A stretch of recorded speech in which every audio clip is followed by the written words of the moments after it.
এই যে নতুন কম্বাইন্ড হারভেস্টার আমরা দেখতে পাচ্ছি, এর আগে আমরা দেখেছিলাম যে হচ্ছে ছোট মিনি কম্বাইন্ড হারভেস্টার, যার মাধ্যমে ধান কেটে বস্তাবন্দি হয়ে যেত। এটা বস্তাবন্দি হবে না, কিন্তু এর যে রিজার্ভ ট্যাঙ্ক আছে সেখানে ধানগুলো হচ্ছে মাড়াই হয়ে সেখানে থাকবে। পরবর্তীতে এই যে আমরা উপরে দেখতে পাচ্ছি যে পাইপ মতো আছে, তার মাধ্যমে সেটা পড়বে। আমরা এই দেখেন কম্বাইন্ড হারভেস্টারের বিশেষত্ব হচ্ছে এটা মাটিতে একদম শুয়ে পড়া ধানও কাটতে পারে। এর আগে আমাদের অনেকেই কিন্তু জিজ্ঞাসা করেছে যে কম্বাইন্ড হারভেস্টার ধান কাটে, কিন্তু যেগুলো শুয়ে পড়ে সেই ধান কাটতে পারে কিনা বা কাদার ভিতরে কাটতে পারে কিনা। কিন্তু এই মেশিনটার মাধ্যমে কাদার ভিতরে, পানির ভিতরে এবং মাটিতে শুয়ে পড়া ধানও কাটতে পারে। তো আমরা কথা বলবো যে আপনার কি নাম? আমার নাম মোহাম্মদ মিন্নু হোসেন। মিন্নু হোসেন, আপনি এটার চালক তাই না? এটা 1 বিঘা ধান কাটতে কতটুকু তেল লাগে? আমাদের 1 বিঘা, আমাদের একরে 8 থেকে 8.5 লিটার। একরে 8 লিটার তেল লাগবে তাই তো? একর মানে হচ্ছে 1 একরে 3 বিঘা। 33 শতকের বিঘাই হচ্ছে 100 শতক, মানে 3 বিঘাই হচ্ছে আপনার আর 8 লিটার তেল লাগবে তাই তো? কি ডিজেল না পেট্রোল? ডিজেল, তার মানে দামে একটু হচ্ছে কম, সাশ্রয়ী হচ্ছে। তো এই মেশিনটা কোথাকার, এটা কোথা থেকে আসছে? এটা আমরা তো নিয়ে আসছি জাপান থেকে। জাপান থেকে নিয়ে আসছেন? না জাপান না চায়না? না জাপান। জাপানি মেশিন, এবং খুব হার্ডি মনে হচ্ছে, সব মেটাল বডি। Metal body. আপনি তো হচ্ছে চালাচ্ছেন, কোনো সমস্যা লক্ষ্য করছেন এর ভিতরে এই মেশিনে? এটা চালানো কি খুব কঠিন? আমাদের কৃষক ভাইকে চালাতে পারবে? পারবে? যারা ট্রাক্টর পাওয়ার টিলার চায় তারা পারবে? ওদের জন্য ইজি, আর যারা মনে করেন যে নতুন, তাদের হয়তো একদিন সময় লাগবে। তাই না? 1 একর ধান কাটতে কত সময় লাগবে? আমাদের 1 একর জমি ধান কাটতে আমরা যদি এক জায়গায় হয় তাহলে 1 ঘন্টারও কম লাগে। 1 ঘন্টায়? জি, 1 ঘন্টায় 3 বিঘা জমির ধান কেটে ফেলছে তাই তো? আচ্ছা, 1 ঘন্টায় যে 3 বিঘা জমির ধান কাটে, তাহলে আপনার খরচ হচ্ছে তো শুধু তেল। তেল আর এই মেশিন কেনা সেটার একটা খরচ, বা যে চালক তার একটা যদি পারিশ্রমিক সে যোগ করে, তাহলে একদিনে কয় একর ধান কাটতে পারবে? আমরা 8-10 একর কেটেছেন তাই তো? আপনি কাটছেন নিজে 8-10 একর, তার মানে যদি 10 একর হয় 30 বিঘার জমির ধান আপনি একদিনে হচ্ছে কেটে ফেলছেন তাই তো? 8-10 ঘন্টার মধ্যে। একদিন বলতে 24 ঘন্টা, সারাদিন তো আর কেউ কাজ করে না। 12 ঘন্টা, 13 ঘন্টা। আচ্ছা, ছোট মেশিন আর এটার মধ্যে কোনো পার্থক্য আপনি দেখেন কিনা? ছোট মেশিন অনেক ধান কম কাটে, অনেক 2 একর 3 একর 4 একর এরকম 2 একর 3 একর, আর এটা অনেক কাটতে পারে, এটা রানিং বেশি, এজন্য তাড়াতাড়ি। আর ওটাতে তো বস্তা চেঞ্জের একটা ব্যাপার থাকে, একদম থাকতে হয় যে বস্তা চেঞ্জ করতে হয়, নামাতে হয়। হ্যাঁ, এই কিন্তু এই মেশিনের ক্ষেত্রে তো সেটা লাগছে না, তাই না? 1 মিনিট লাগে ধানগুলো আনলোড করতে। 1 মিনিট লাগে তাই না? আচ্ছা আচ্ছা, ঠিক আছে।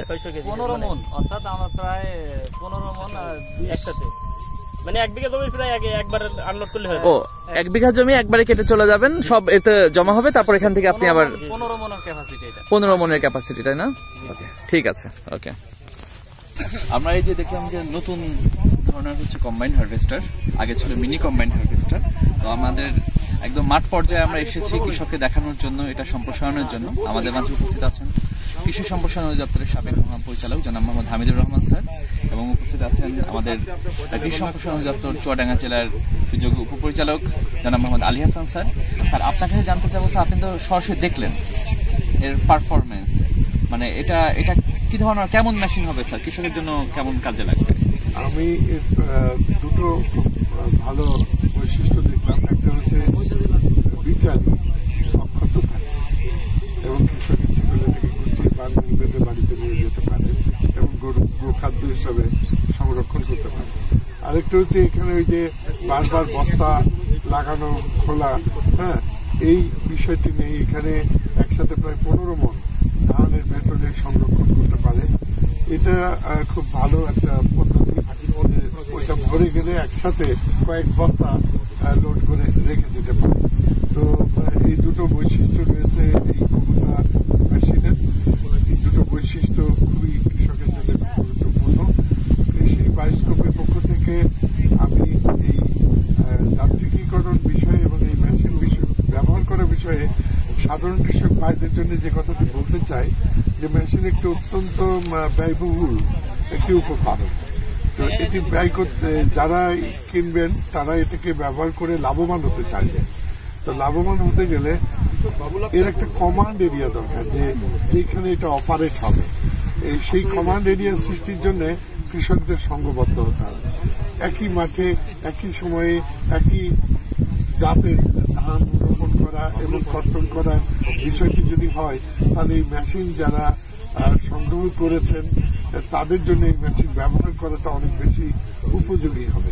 আর এটি যদি কৃষকরা বিক্ষিপ্তভাবে বিভিন্ন জাত ভিন্ন ভিন্ন সময়ে লাগান, তাহলে কিন্তু এই মেশিন খুব দক্ষতার সাথে যেটাকে বলি ইফিসিয়েন্সি, সেই অনুযায়ী ধান কাটতে পারবে না এবং এটা যে পরিমাণ লাভজনক হওয়ার কথা কৃষক পর্যায়ে, সেই পর্যায়ে হতে পারবে না। সেই জন্য আমাদের যারা বিক্রেতা কোম্পানি তারা এবং আমাদের কৃষি সম্প্রসারণ অধিদপ্তর এবং কৃষক ভাইদের একটা এই যে তিন ধরনের মানুষ, তাদের মধ্যে একটা সমন্বিত কার্যক্রম থাকতে হবে। সেই সমন্বিত কর্মধারাটা এখনই শুরু করতে হবে। আমরা যদি ব্যাপকভাবে যান্ত্রিকীকরণকে উৎসাহিত করতে চাই, সেটা এখনই শুরু করতে হবে। কেননা এই মেশিনটির দাম 32 লক্ষ টাকা। আমাদের যত ধনী কৃষকই হোক না কেন, অর্ধেক ভর্তুকিতে অর্থাৎ 16 লক্ষ টাকায়ও অনেক কৃষক এটা কিনতে চাইবে না। এর জন্য যদি ব্যাংক ঋণে স্বল্প সুদে ব্যাংক ঋণের ব্যবস্থা হয়, তাহলে সেটা একটা অবস্থা, অথবা আমাদের কৃষকদের মধ্যে যে সমবায় করে শেয়ার হোল্ডিং সিস্টেমে কৃষকরা যদি এই মেশিন কেনে, তাহলে এই মেশিনের ওনারশিপ হবে সবার। সেই জন্য মেশিন পড়ে থাকলে সবাই কিন্তু এটার ব্যাপারে খুব সোচ্চার হবে। সেই জন্য এটা সবার সম্পত্তি হলে সবাই এটা যত্নবান থাকবে এবং এই মেশিন তার কর্মক্ষমতা অনুযায়ী কাজ করতে পারবে, সেই বিষয়টি নিশ্চিত করতে হবে আমাদের। এখন আমরা যেটা গত বড় মৌসুমে দেখেছি যে ধানের লেবারের অভাবে ধান কাটা হচ্ছে না, তা সেক্ষেত্রে আমার যে বার্তাটি থাকবে যে উপজেলা কৃষি অফিসে যদি কৃষক ভাইরা যোগাযোগ করেন এবং আমাদের কৃষি অফিসে যারা আছেন এবং কৃষি অফিসার বৃন্দ আছেন, তারা এই ধান কাটার ব্যাপারে হারভেস্টারদের ধান কাটার ব্যাপারে সর্বাত্মক সহযোগিতা করবেন এবং ধান কাটার ব্যবস্থা করবেন। আর যেসব কোম্পানি আমাদেরকে এই মেশিন সরবরাহ করছেন, তাদের একটি অঙ্গীকার থাকতে হবে। মেশিন যখন যে অবস্থায় যদি অচল হয়ে যায়, সম্ভব স্বল্পতম সময়ের মধ্যে 3 থেকে 5 ঘন্টার মধ্যে তাদের সেবা দানকারী সেখানে চলে যেতে হবে এবং এই মেশিনকে আবার চালু করার উদ্যোগ গ্রহণ করতে হবে। এই ধরনের সার্ভিস মাঠ পর্যায়ে দেওয়ার সামর্থ্য এবং অঙ্গীকার দুটোই এই সরবরাহকারী প্রতিষ্ঠানগুলো থাকতে হবে।